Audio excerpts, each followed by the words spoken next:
ตัวนั่นคือที่บอกบอกว่ามาแล้วจ้ะที่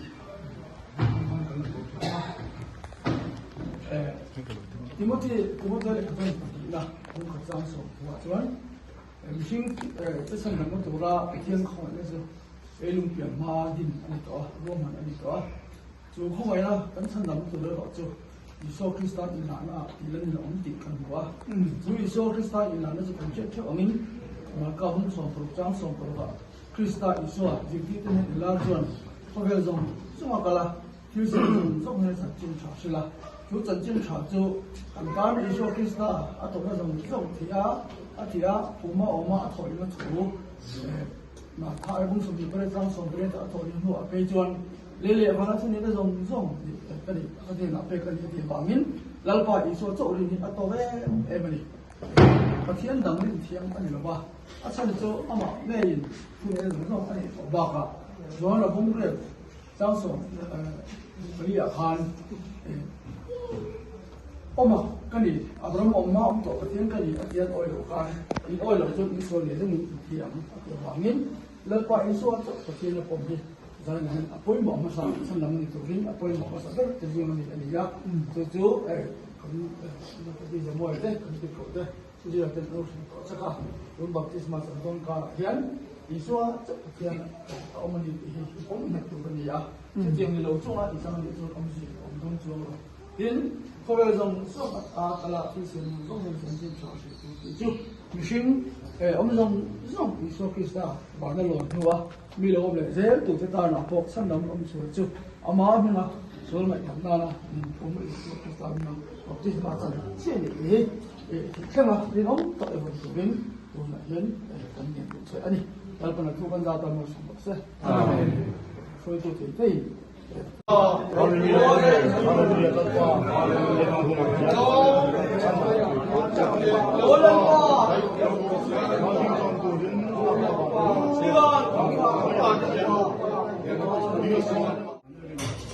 Isua itu kayak nama oma san nama itu. Haleluya.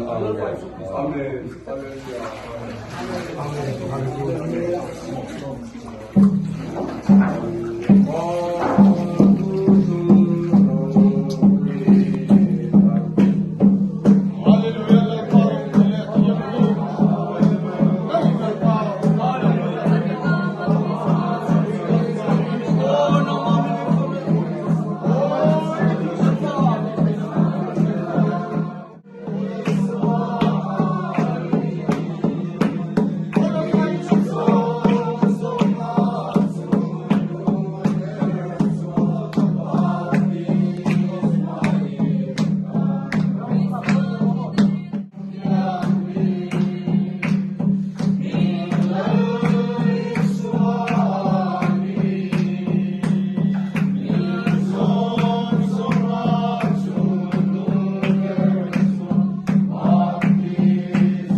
เป็นที่ขัดรถโชคโชว์เซลนินถามไหมจัดวินที่สองประเดี๋ยวสุนัขช่างที่สุดเขียนปริบทดิอินะแล้วพอไอ้ส่วนนั้นนี่ผมที่สมาสังอินสติกระดูกปุ่นกันเป็นองค์เจนวันนั้นใครที่นั่งรถไปองค์สุนัขนี่ยาเฮสติกระดิลุตักมายาทัดตักวันตุรินกันไปส่วนกันหาเจ้กันไปส่วนเจ้ Jag tror att det är en fråga på. lalpa kan pathian ro pui ber Hallelujah. ming ro pui chu fakidom ro se zai la hian lalpa kan pathian ti thum pui mo tak bai chu zo min ichan dam na huang chu gar lu turin hei kan ura pa va dal ka chuan nang ma ming tro min su ga lam na baptis pa lo chang ta e mo kan pathian ro pui ber zai la hian he la Hallelujah. he nang ma ming tro ba la pa baptis ba chan de dam chu sogin kun har sale manga ator na so ga pon pa ko huai tu anun ti chak tu le lai pa nang ma ram ngai ti tu lo ni se ro re ra dia chon thiam chon ti tu ni ti khia lai pa he hun poi mo ta khia nang ma ming to ba lai pa lo ta hi khoi ta ke ma ti chak tu le adam chu so ga dang ma chi tu adi ta ti adi thi tu ra ta ra o lai pa nang ma ko huai tu ron mang ja tu chain chak dam tu lai pa isu mi kan ti ra che amen